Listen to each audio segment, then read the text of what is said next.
राज्य सरकारने अपात्र रेशन कार्ड शोधण्याची मोहीम हाती घेतली। पुणे राज्य सरकारने अपात्र रेशन कार्ड शोधण्याची मोहीम हाती घेतली आहे। या मोहिमेअंतर्गत राज्यातील अंत्योदय, केसरी व शुभ अशा सर्व प्रकारच्या रेशन कार्डची तपासणी केली जाणार आहे। या तपासणी मोहिमेचा मुख्य उद्देश अपात्र आणि बनावट कार्डधारकांना ओळखणे आणि त्यांच्या रेशन कार्डांना तत्काळ रद्द करणे हा आहे।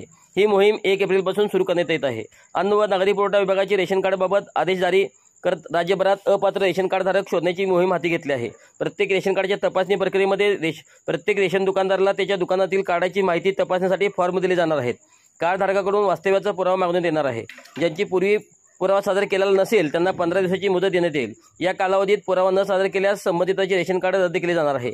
राज्यातील अंत्योदय, केसरी व शुभ अशा सर्व प्रकारच्या रेशन कार्डाची तपासणी केली जाणार आहे।